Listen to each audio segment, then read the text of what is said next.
Welcome to the NYXUS Podcast. I'm Melanie Nix, your host. Today I am giving my host seat to Ames. Ames is back with me because, as you could hear, we do these recordings pretty close to each other because last week's recording I was starting to be sick. Now this week's recording I am completely gone, but this is 2 days apart. So we have today Kit from Junction 28. How you doing, Kit? I'm doing very well, thanks. How are you doing? I'm living. I'm good.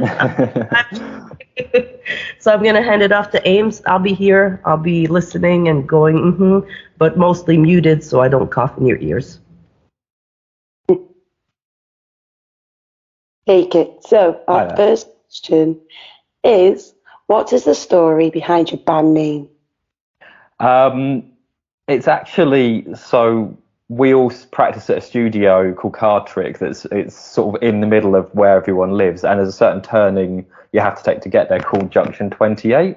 So sort of when everyone was trying to pick band names, it was actually before I joined the band. But it still applies to me because I still take that turning. So they picked that turning because it was sort of geographical to everyone. I think that it works quite nicely like that, really. That works really well.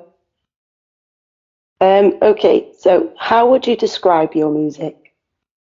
That's always a bit of a difficult one for us because it's like we're a bit of a few different genres. So we've got like a bit of metal, bit of hard rock, bit of like EDM, electronica in there, bit of nu metal, I guess, as well. So it's maybe a bit of a mix of all that, but sort of trying to make something almost a bit new by combining those elements. It's a bit difficult. Yeah, you can hear it's really fresh all the way through.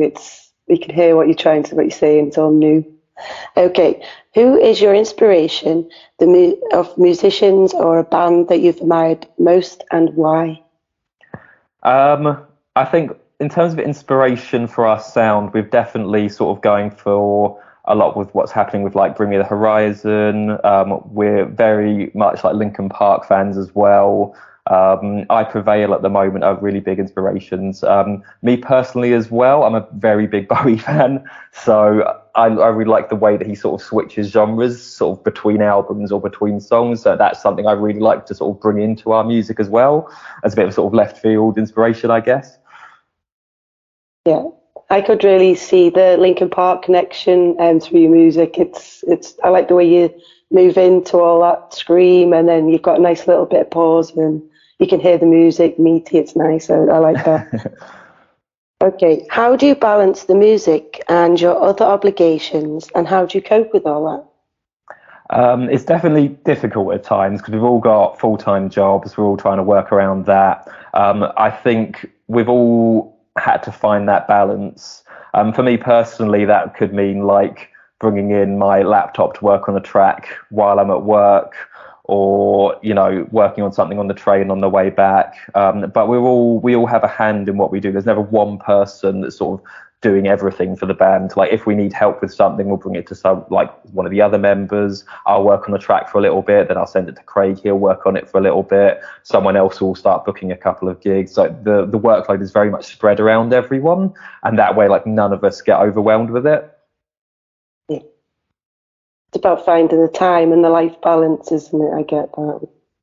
Okay, what other hobbies or passions do you have outside of your music? I mean, I don't have time for hobbies at the moment. I guess we play some video games, definitely. I like watching films. I try and read, but that's definitely like finding the time for that has been a bit difficult. Just anything kind of like that to sort of fill in the downtime, I guess. That's it. You've got to get in some time for yourself now and then. And yeah. So, okay.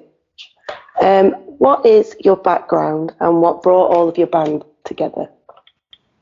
So we've all kind of known each other, or at least a few of us have known each other for a while before we even like met in the band. So me and Dick, the bassist, like we were in college together back in the day, and then I think he knew Craig, our singer's brother, as well. So we've all sort of been in each other's circles for a little while, and then so he brought sort of the band together. I think it was around 2018. Asked me to be the guitarist a little bit after, and then I moved to keys about a year after that.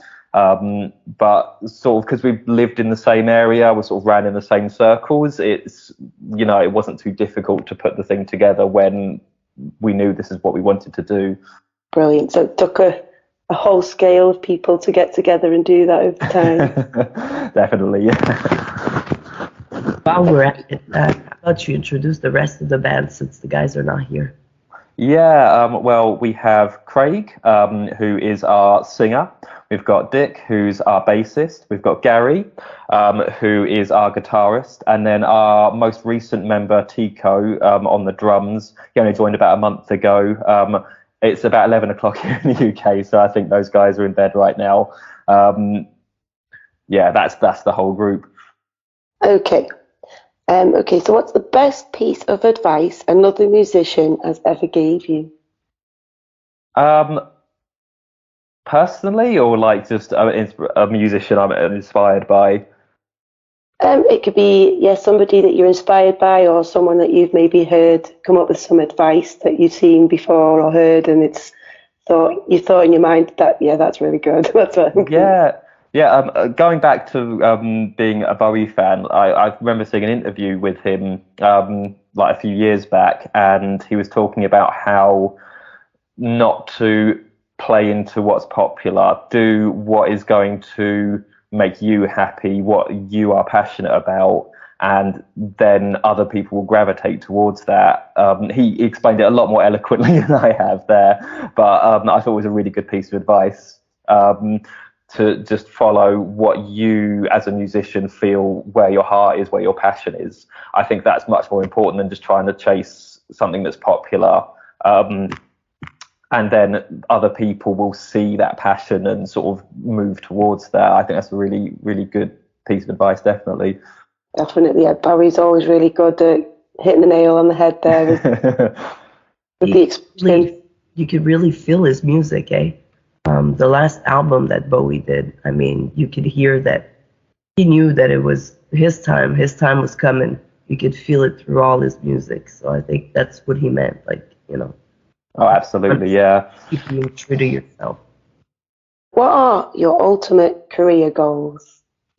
I've kind of always said that the point I would consider myself to be like the successful part of doing this is the point where I can start supporting myself through doing the music. In the economy and sort of today's world, that is quite a difficult challenge. But if I can get to a point where I can do that and not have to rely on like a day job, I can support myself through the music, through doing shows, or through whatever money you make off, I guess, Spotify or whatever. That would be definitely a mark of success. Other than that, playing big festival shows. I go to Download in the UK, so playing there would be like a huge thing. I'd love to do that. Yeah, that's amazing at Download. There's so many artists there and tents and different elements of music. So yeah, that's really, really good place to start off a festival. Can you describe how music and art is important to the society around you? It's a big question. It is important because I think we need, as a society, art in order to express sort of things that don't get allowed out, that we can't really express within just normal day lives, especially within rock and metal. Like you go to a rock or metal show and you sort of see the mosh pits or the dancing or sort of whatever's going on there, and it is an expression of something that you can't do in normal life, and that sort of carries on into the music that's there. And I think people need that. They need that outlet. They need that energy to survive. Like I need it, definitely. Like going to a show, like screaming the lyrics out is how I get, the anger or whatever out of me. It's very much a part of what I feel it's sort of good for mental health in a way. Yeah, there was a big part of we had a mental health week with the podcast, and music was a big part, a big way to express. Everybody was saying, we're all musicians, we all enjoy music, so of course everybody was like, music is an outlet, I asked this question, well, Amy asked it today, but I have that question in the list because schools here, in Canada anyways, I think in the US also are cutting the art programs. They're cutting the music programs. And I think it's very detrimental to our kids. I know that art helped me in a lot of ways to express myself, to, like you said, scream out the lyrics and especially metal and rock. You go see a concert, it's the nicest people. Like seriously, like you go in the mosh pit, you fall, they'll stop.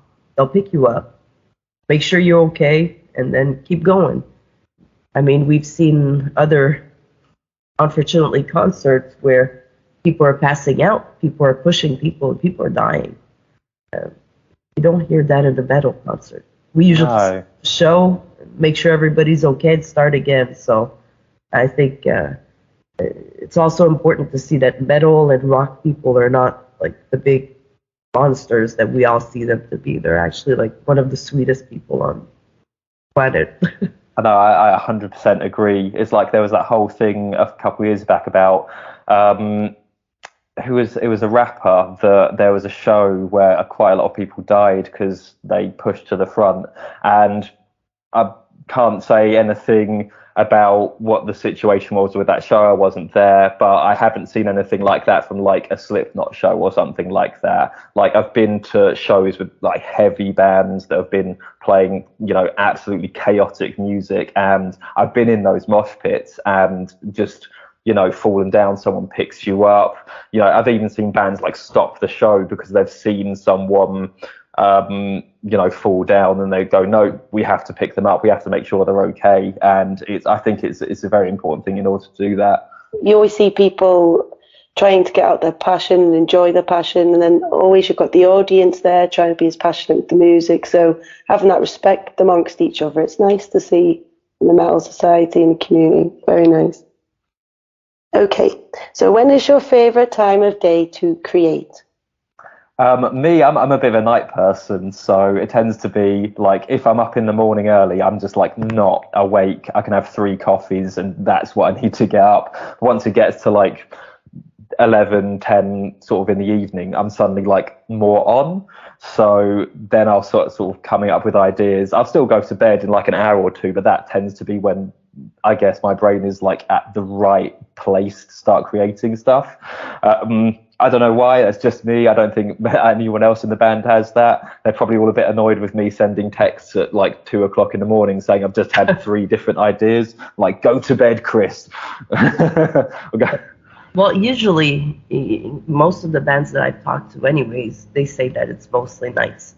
I mean, a lot of them have kids, families, so when everybody's asleep is when you can, focus and concentrate, like Ames right now. Kids are in bed, she could actually focus, and I mean, you guys are at the same hour right now, so I feel double bad. It's really late for them guys. But on this note, we're gonna take a little break, and we're gonna listen to Identity from Junction 28.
And we're back. We just listened to Junction 28 with the song Identity.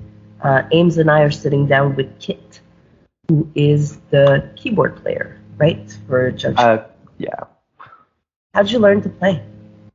Well, I actually had piano lessons from about 8 years old. I took quite a long break with it. I was playing guitar for a long time, and then I came back to it maybe about a year and a half ago, which is when we decided to sort of bring the keys and the sort of the electronic elements into the band. And since I'd had the most amount of experience sort of doing that, I ended up going, oh, well, I'll jump on the keys, start relearning a little bit. I'm still sort of getting used to it again. It takes a little while to sort of get back into playing the keys after all this time, but it's a lot of fun sort of relearning it again. For sure. Do you play any other instruments? Yeah, so guitar I've been playing since I was about 14, and that I've just been playing every day. I still play every day, to be honest. A lot of the tracks will start off when we do demos. It'll be me playing the guitars, just sort of basic stuff, and then I'll send them over, and then Gary will sort of come up with his own parts on top of what I've done, that are normally quite a bit more complicated than what I can play. Apart from that, I did play drums for about 6 months in a not very good indie band, just very basic. I would really like to learn maybe saxophone if I could, but I'd need to find the time for it. I was gonna say, like, are we sacrificing sleep next? To try to learn all the saxophone with all these instruments. Because I mean, to get good at an instrument, it's a lot of work, right? It's a lot of practice. Oh, absolutely, yeah. I mean, there's that whole thing about it being like 10,000 hours to master a new skill or something. So I don't have even a small amount of that, to be honest, as much as I'd love to. I mean, I think I have 200 hours on the guitar, so you figure out how it sounds. I could play Four Non-Blondes. What's Up? That's about it. Great at parties. I mean, one song. If you can play Wonderwater Party, then you're sorted. Then I'll just pass the guitar to you and you can go on. Well, you're talking about your creative process a little bit, so you want to go a little more in depth. You guys always create the songs the same way. You start with a little guitar riff, send it off, and then everybody starts adding everything? Or is it different? Sometimes it's somebody else saying, hey, look what I got. Yeah, it tends to be me and Craig that kind of start off. So we'll sort of have little writing sessions where we'll get together an afternoon, like every couple of weeks. We both have some ideas. It might be like a guitar riff I've written, might be a sample, might be a vocal line that Craig's come up with, could be anything. And then we'll sort of sit there, we'll hash out an idea or two, start putting together sort of a structure of a track. And then once we've got that structure there, we'll send it off to the rest of the guys, and they'll start sort of adding their bits. We'll come to a practice, sort of really bring it together. And in the end, it doesn't sound anything like what we originally started, but I think that's really what we want. We like seeing that evolution of a track. I think that's where you get that kind of unique sound from, because everyone brings something of their own into that sound. Everybody has different inspiration. Everybody listened to different bands growing up. I like seeing that when you can hear everybody's influence into the music. It kind of creates another element to it. What do you like the most about being a musician, being in the band? What makes it like? For me personally, I just like the process of music creation, like even down to like sitting there and just working out a riff or working out a verse or a chorus for a track. I just love getting intimate with that section of a song, both as like a sort of mental process and as like for like a form of expression. So as I was sort of saying earlier a bit, sort of getting back to the mental health part of it, it really helps with that. It really helps with, being able to express what's in my head and sort of getting that out there. But at the same time, there's like that mechanical part of my brain that's like, I like working out, oh, if this riff goes here, can we put this drum beat here and this drum beat here? So it kind of fulfills that whole thing for me. Yeah, it's something that I put a lot of thought into, but I like that I can sort of do that. Do you come from a musical family, or are you like one of a kind? I'd say my family are all fairly musical. My brother is very much jazz person, plays the saxophone, plays like jazz bass, stuff like that. My sister's like a pretty good singer. She's much more into K-pop these days, but she's definitely got a good vocal sort of set on her. My parents they enjoy a lot of music, but they don't really play instruments. So my dad is probably responsible for a lot of my music taste. Got me into like Pink Floyd, Thin Lizzy, Queen when I was a kid. So that's where I'm sort of coming from, I guess. That's a lot of the sort of the inspiration where I grew up from. It's very cool. Yeah, our parents have a hand in what we grew up with. I grew up with a mix of AC/DC and Boy George and Cyndi Lauper, so it created a very weird playlist.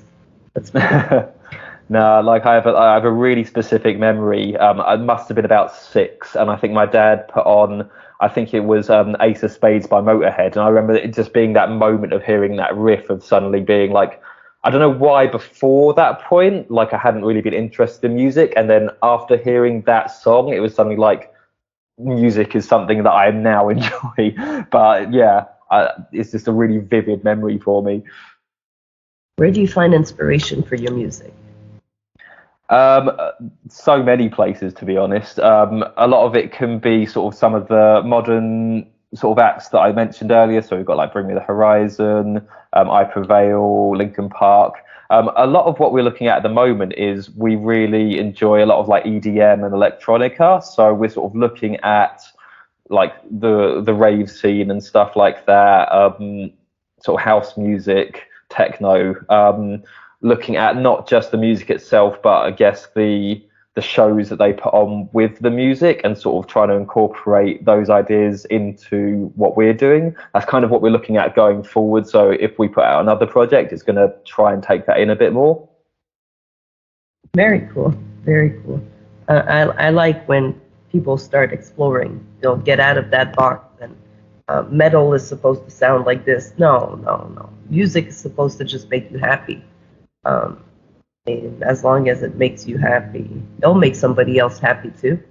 It's not because it's not one person's cup of tea that it's not somebody else. So you guys keep just doing what you're doing. I think you guys sound amazing. Oh, thanks. Every time you guys come on my playlist, I always kind of chuckle and giggle a little bit because I like the sound. I like that. It's different. How do you think social media changed the music industry? That's a loaded question. The thing is, it's a very big question because it's like it's completely changed things from what they were even 10 years ago. Like even now we've got TikTok is a massive thing, which it wasn't really before COVID. I don't think I'd even heard of TikTok. But now you've got artists that are, blowing up on TikTok and suddenly they're playing like stadiums and stuff like this, just off of a 10-second clip from the app. Same for. Don't you think it's also creating a lot of one-hit wonders, though? They blow real fast, they go real big, and then it's like everything deflates. Yeah, definitely. I think both, to be honest, because it's like you've got a lot of artists that I think have blown up just over one song, but then you've got people like I think it's Olivia Rodrigo, who's this massive name in pop at the moment, and she like came up on TikTok, or Lil Nas X, who also I think Old Town Road came up on TikTok, and they were absolutely huge, and now they're huge pop stars. But then again, I've probably heard about 10 different tracks already this year that I've completely forgotten that came off of it. I think at this point, because it's such a new thing, it's really hard to tell what's going to like become of an act when they're on TikTok or when they're on any social media, really. It's really difficult to say at the moment, but it has changed things massively. I agree, and I don't know age, you know what I mean? I don't know your age. I don't know. So for me, anyways, social media, I've seen so much happening. When I was in my 20s, I remember with street teams. You didn't have social media to push your band. You had to actually go out, put posters up, and, you know, it was local. Now it's, you put your song on Spotify and somebody in South Korea is listening to it. I mean, somebody in Canada. The podcast is listened on the tiny little island in the middle of nowhere. Somebody's listening to the podcast.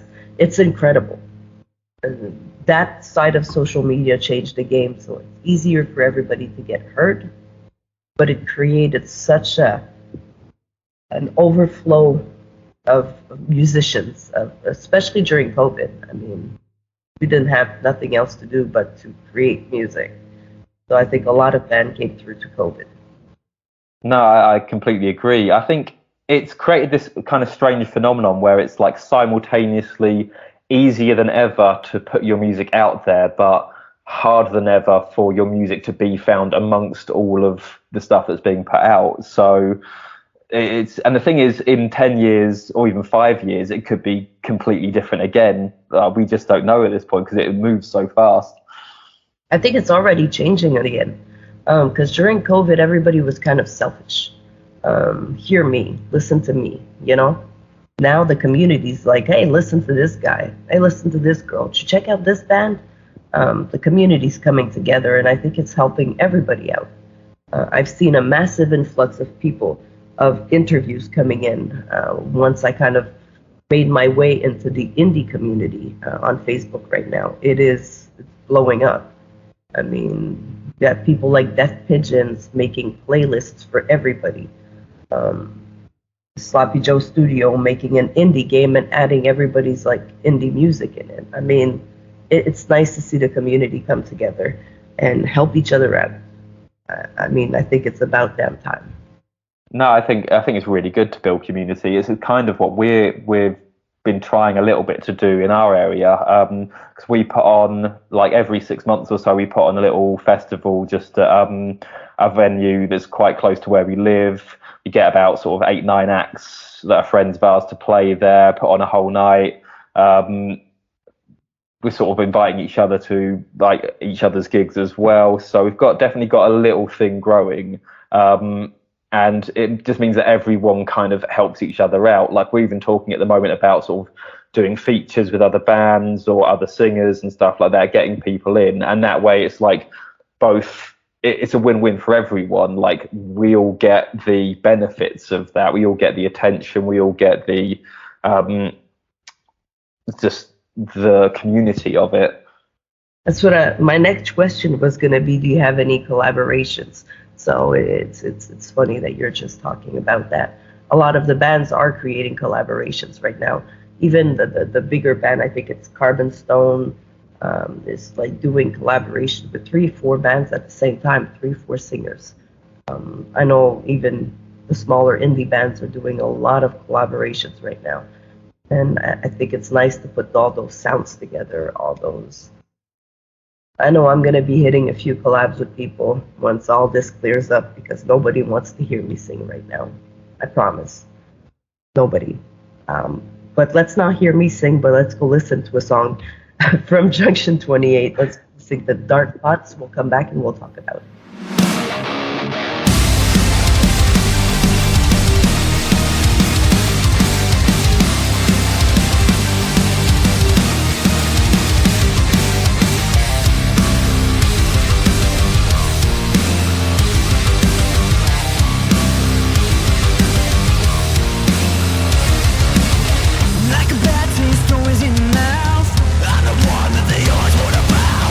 Changing up incentives every day. War connections will help me.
and welcome back to the NYXUS Podcast.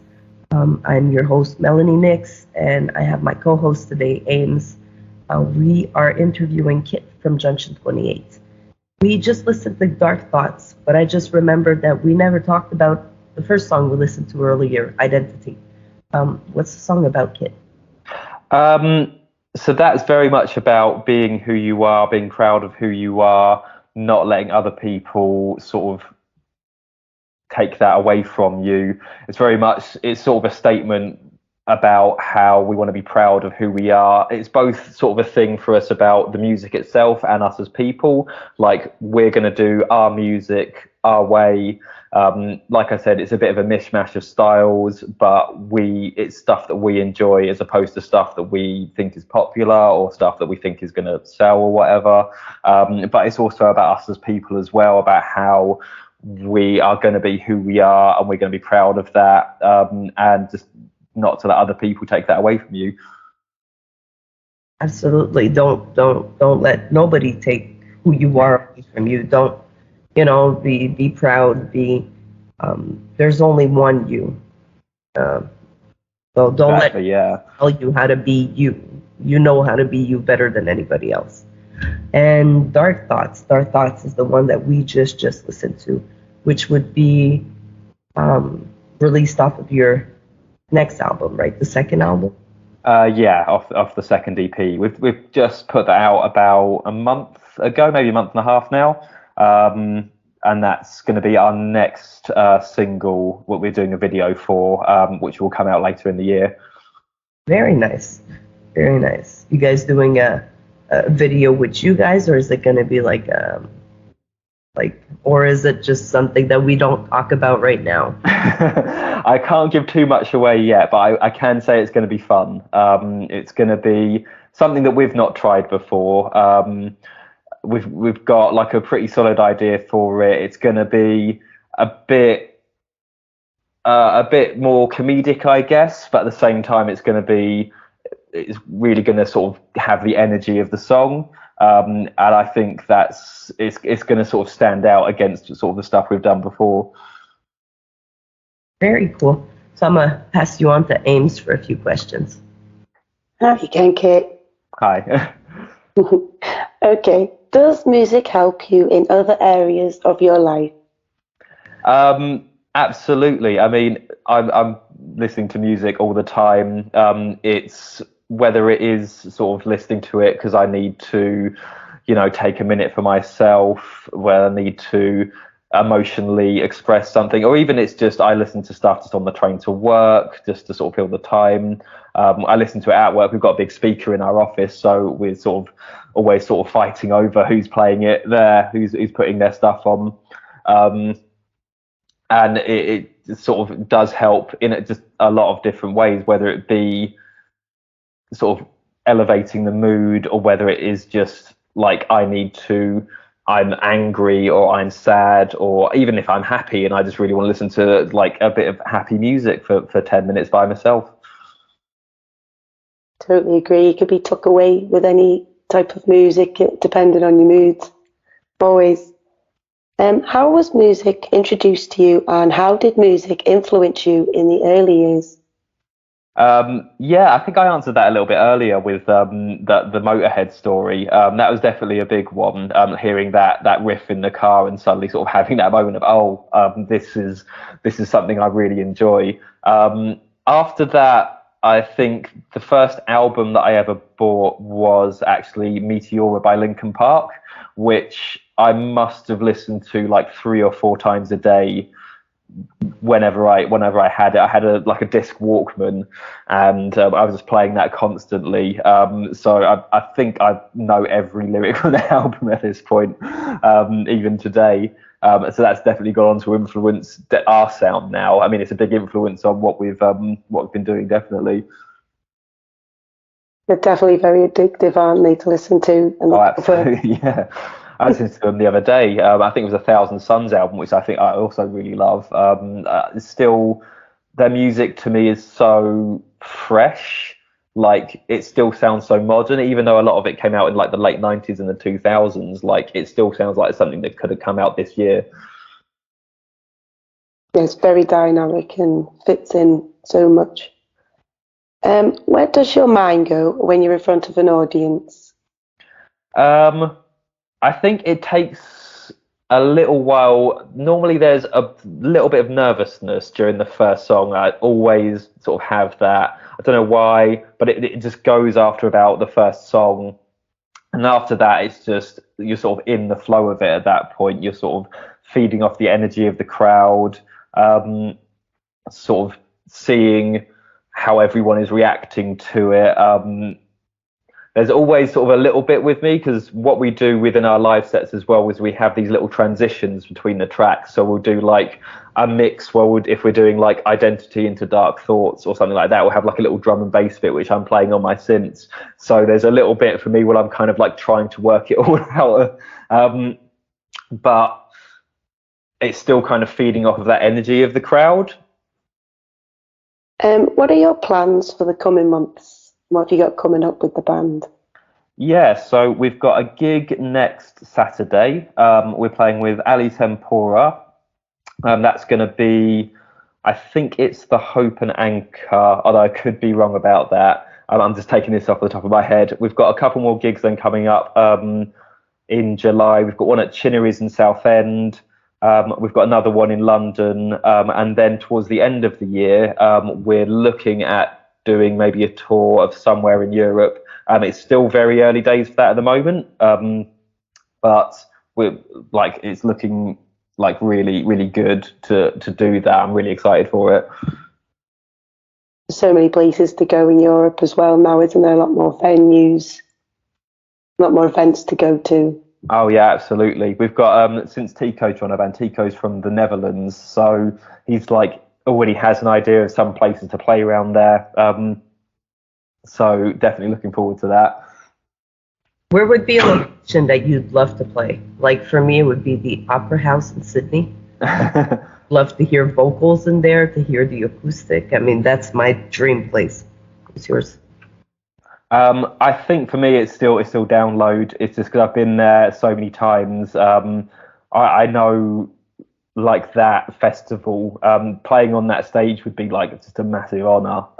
Something I would just love to do. Excuse me. Apart from that, maybe Brixton Academy in London, just because I've also been there so many times, seen so many bands there. I've seen Slipknot, Machine Head there. It's just a really good venue to play. Have you guys, or you personally, ever participated in any competition, win any prizes with your music?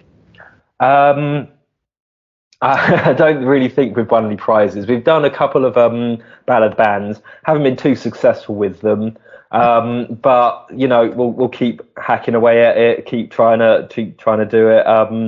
You never know with these kind of things. Battle the bands sometimes, most of the times, it's popularity. They'll do audience vote or on social media, so pretty much whoever can bring the biggest crowd will win. Yeah. It's, to be honest, it's not something we've done for a little while. We were going to play Metal to the Masses this year, which is the prize is getting to play Bloodstock in the UK, and we had to pull out at the time because we had to. Our previous drummer left, and now we've got Tico in, so we could probably like look at doing it next year. And we're really hoping that we could. Like, we'll have everything together for that. We'll have a much more cohesive set at that point. So it's looking exciting as well. That's pretty cool. Yeah, for sure. When you're bringing a new member, you kind of have to resettle everything back down. You have to, so absolutely. We've seen a lot. I guess it's a wave going on. We've seen a lot of changes in a lot of bands lately. Changing drummers, changing... So it's interesting to see where the sound changes when you switch one of the musicians, or many of the musicians in some cases. Social media, where can we find you guys? So yeah, we're on Instagram, probably most primarily at the moment. We're also on Facebook. I think we're looking at maybe starting a TikTok at some point, but that's down to... I think Craig's going to be setting that up, so maybe get some songs on there. But yeah, Junction 28 band, just on Instagram is probably the best place to find us at the moment. Any merch? Yeah, we've got some merch. You can go to our website, junction28band.com. Get merch from there. We've got some t-shirts. We've got the previous EP you can buy. I think we're looking at maybe doing some hats at some point. Very cool, very cool. I mean, merch helps a lot, right? I say it, and I'll say it again. I'll say it every episode. Streaming is nice. Adding the bands to your playlist and listening is nice. But streaming platforms do not pay bands as much as they should pay them. No, not at all. Band out merch. Patreons. A lot of bands have Patreons now. So that's really how to help. When you go see a show, I mean, save that last $5 or $10 that you would have put on a drink and grab yourself a cozy, grab yourself a, rep those bands. Like, I mean, y'all are doing amazing. I applaud you guys for what you're doing. I wasn't an indie band for 3 years. I stepped back. I took a little break, turned everything into the NYXUS Podcast instead. And I'm still going to be doing music, but this is nice. It's a nice change of pace to sit down with you guys and see how many people are driven and really want to do this and have so much fun doing this. I think that's the common thing between all of the bands that we've interviewed, the fun. Everybody's having so much fun doing this. I always said it, if there's no fun, we're not in the right business. We're not. I mean, I have my team with me, and I'm having so much fun with these guys. Without them, I think I would go completely nuts. No, I completely agree. For us, it's definitely that. Like, we've always had this attitude as we want to take it seriously, but at the same time, it's got to be fun. It's got to be something we enjoy. We bring that a lot to our gigs as well. So if you come see us, the songs will be tight. The songs will be, we'll be performing to the best of our ability, but stuff goes wrong. There's a video that came out of one of our gigs maybe about a month ago where I think me and Craig were just mucking about on the keyboard, and the keyboard fell off the stand and the whole thing fell over.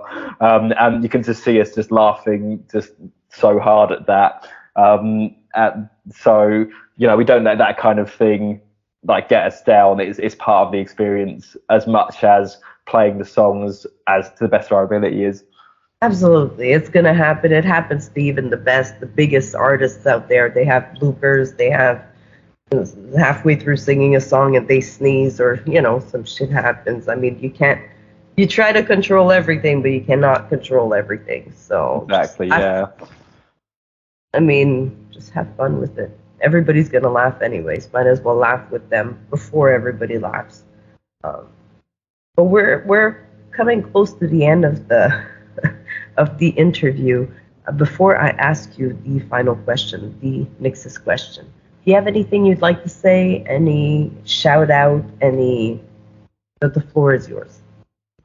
I'll just say thanks very much for having me on. It's been really fun. We'll have to do this again, maybe with the other members of the band. But yeah, it's been really fun. Thanks for having me. We'll try to do this again for sure. We'll try to do this earlier for the sleepyheads. We'll try to get like an afternoon, maybe on a weekend or something. Oh, no, don't worry. I'll just drag them out of bed. We'll do it later, but I'll force them up. Come on now, guys. Let's do a full interview.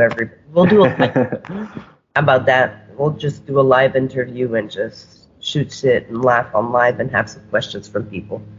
So thank you so much, Kit, for being with us. Before you go, I need to ask you the NYXUS question. So if you have a chance to sit down with young Kit, what do you tell yourself? I think I'd tell myself to...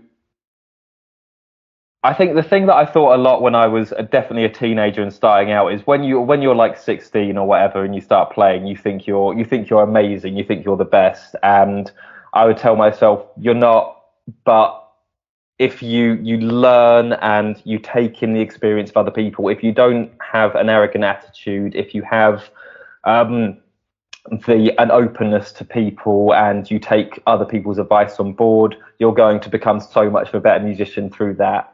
So don't be arrogant. Don't be a person that just thinks you can do it all yourself. trust your fellow musicians, trust your friends, trust other people in other bands. Always try to learn something from other people, and that's the best way you can do it. There's no other way of doing it as far as I'm concerned. When we're young, it's hard to trust, who's out to get me and who's really out for, so it's really good advice. There's no bad advice. This question is always open to, it's very personal, and it went anywhere from don't drink too much to it's going to be okay. So there's no bad answer. Very, very good advice to give to your younger self. Don't be too proud. Don't be too ask for help, and listen. I think listening is the biggest part. Well, thank you so much, Kit, for being here. We will be editing, and then we will be posting, and I'll be sending you a little file where you'll have the interview and the art. So before we go, I want to thank you, and I want to thank Junction 28 for making this amazing music. Say hi to the guys for us. Ames, thank you so much for sitting down and taking my voice, giving my voice a break, and using your voice to ask the important questions. Thank you. It's been great. Thank you, Kit. Thanks very much for having me on. It's been an absolute pleasure. Well, this has been the NYXUS Podcast. I'm your host, Melanie Nix. I had Ames with me and Kit from Junction 28, and we're signing out. Goodbye, guys.